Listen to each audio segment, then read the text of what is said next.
There are many different hand positions in Tai Chi and Qigong. We're just going to cover a few basic ones. This is just open hand. The hand can be towards the corner, towards the front, towards the side. It can be palm up, but you want the thumb gently turned the direction of the index finger. So this is not what you want to do. You want to have that thumb bent. It only has one joint, so you want to gently bend that joint so that the tips of thumbs and fingers are the same way. So open hand, full fist. I'm going to bend all the fingers to the center of my palm. Then I'm going to bend my thumb so it comes between the two knuckles of the index finger and maybe even over the middle finger. If this is uncomfortable and you've got arthritis or for whatever reason, do what you can, and whatever finger bends the least, bend the rest of them the same way. So you don't have one part of the muscles working more than the others. So open hand, full fist. You want to let go the tension. There's no tension. You have the form of the full fist without the tightness. If I get too tight, my wrist is going to go all collywobbled. Then I want to make a half fist for some forms, and that's where the fingers all just come together. Or sometimes it's just the fingers all bend and the tip of the index meets the tip of the thumb. The edge of the hand, when we talk about that, we're talking about this side, the outer side edge underneath the little finger. That's the knife edge of the hand, or the edge. Okay, so I can have to the corner, to forward. There's different ways of moving the hands. I'm going to show you one that's a little more complicated. Just do what you can do comfortably. I want my right foot to the corner, my left foot, if I can, in T-steps, so the knees and toes are the same direction. The left leg goes to the corner, the right leg goes to the corner.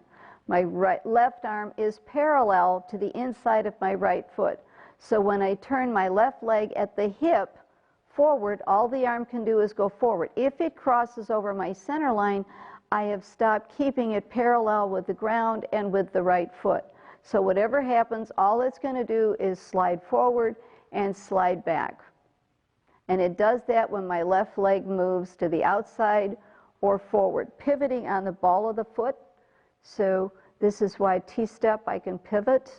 So I want to have most of my weight on the right leg. Then I'm going to place my right hand just gently, like as light as a butterfly, across my right or my left wrist. And I'm going to extend the arm. My right hand stops before it gets to the elbow. Then I'm going to turn it, palm forward. And I'm going to pull back because I'm turning my leg out. I'm going to turn both hands. Front is going to turn palm up, the back palm down. My back arm is touching the side of my body. I'm going to turn the leg at the hip and drive that hand around the front arm and then turn underneath it. Both arms and fingers and thumbs are the direction of the right foot, parallel with the ground. Then I'm going to bring the arms back to the body so my left hand is under my right elbow as I turn back to the front. Then I'm going to drag the arm off, wait for it to push down. This is called a hook hand, where I'm just going to bring the fingers together. If you have sore wrist, then keep your fingers up. If you can bend your wrist comfortably, this is more correct. I'm going to keep my weight on the right leg as I place my left, twisting. I'm going to aim my hand lower than my shoulder, turn the arm at its elbow, and this is called striking or single whip. So the hand is going to the corner of my left. The right hand is out to the right side, and I want to try and keep the body vertical. So again, altogether this is called 6 sealing and 4 closing. But I'm going to start with press, and then I'm going to extend, retract, turn both hands, come around, turn under, come back to the front, wait for the elbow to turn down, then bring the fingers together in the hook, place the foot, then shift and twist, aim for the corner, no higher than the shoulder, single whip. When you get it comfortable going that way, reverse it. Again, left foot to the corner, right foot to the corner. This time the right foot is in the T-step, so the right leg is going to turn the knee by turning the leg at the hip. I can turn my foot without the knee, and all that's going to do is torque it, twist it, so I want to make sure the entire leg turns as one unit, and it's pivoting on the ball of the right foot. So again, left foot, right arm is going to be parallel to the left foot. So as I turn the leg, all it's going to do is go forward and back. The leg drives the arm. If I lean, I'm trying too hard. I want to stay vertical. So I'm going to place the left hand gently across the right wrist. I'm going to turn the right leg in, stopping the hand before the elbow. Turn the hand forward. That's on top. Pull the leg back, the hands separate. Turn the front up, the back palm down. As the leg drives the arm again, this time it comes around the front arm, turn underneath it. Bring the arms back to the body. Drag the top one off, wait for the elbow to go down, bring the fingers together. This is out to the side. And this time I'm going to single whip to the right. I'm going to go to corner, turn my arm at the elbow, stopping at the corner. Again, one more time. 6 sealing and 4 closing. I start with press, extend, retract, extend, turn under. Again, at this point, the toes, the fingers, and the thumbs are all the same direction. Come back to face the front.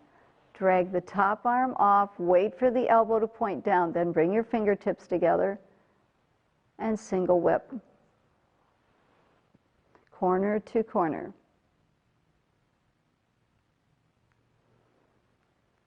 Next we're going to do twisting the hands. This is one students often say, please show us how to do this. So okay, here's to the request. I want the edge of my hand towards the corners, and I want to have my wrist lower than my shoulder. The last thing I want to do is to offer an opponent my wrist being outward, because that ends the battle. But in this, just to get the twisting and the rotation of the arm, I am going to turn the palm out. So I'm going to start with the edge of the hand out, then palm out. Without moving the arms, I'm going to bend at the wrist, palms down. I'm going to bend the thumb tip and the fingertips to the center of my hand, turn my arm at the elbow, point the fingers up, then finish turning so the edge of the hand is back to the corner. I do not want to come sideways or too far forward. So I want to be as much as I can angling out to the corner. Again, palm out, palm down, bend the thumbs and fingers, turn towards you by turning the arm at the elbow. Open vertically and finish. I'm going to face you for the bottom hand. The important thing with this one is you keep the hands touching the body. The moment you come away from the body, it can tangle you up. So to start with, I want the tips of my fingers and thumbs towards each other. I'm going to turn the palms toward me. If my elbows are a little more forward, this gets easier. If my elbows are behind me, I could hurt my wrists. So I want to get myself lined up. Then I'm going to turn the hands palm down and bring my thumbs under so my index fingers are touching. Now I'm going to bend the thumbs and fingertips towards the center of my hands, turn the arms at the elbow, and when I open, my tips of my thumbs and fingers are all towards each other, and my hands are bent at the wrist. I want to try and have soft hands, straight wrists. To the body, to the ground. Bend the fingers towards the palm, turn the arms at the elbow, and open. So you're opening horizontal. What you're doing with the lower hand is a vertical circle with a horizontal hand. This one, you're at a diagonal doing a horizontal circle into a vertical. So it messes with you big time. So have patience. This is really good for brain. Okay. Now you're going to have one hand at your waist, the other to the corner. Palm out and to the body. Both palms to the ground. Bend the thumbs and fingers, turn towards you. open horizontal and vertical, finish the upper one. Body and wall, both to the ground, bend, turn, open horizontal and vertical, finish the upper one. One more time. Take it nice and smooth and finish. When you get really comfortable, you slow the bottom one down so when it opens, you're finishing the upper one. But that's down the road when this is easy for you. And reverse it to the other side. Palm out and to you. Again, keep touching your body with the lower one. Both to the ground. Bend the thumbs and fingers, turn towards you, open horizontal and vertical, finish the upper one. Again, out and towards you, both down, bend the thumbs and fingers, turn towards you, open vertical and horizontal, and finish. If you can slow the lower one down, you finish at the same time. When that gets easy, you add movement. Keeping the back vertical, you're going to go side to the other side and halfway past center and sink. So if you're like this, you go side, other side, back, and sink. From here, side, side, halfway back, and finish. So you just kind of work with what's easy for you. Okay? Good job. Practice.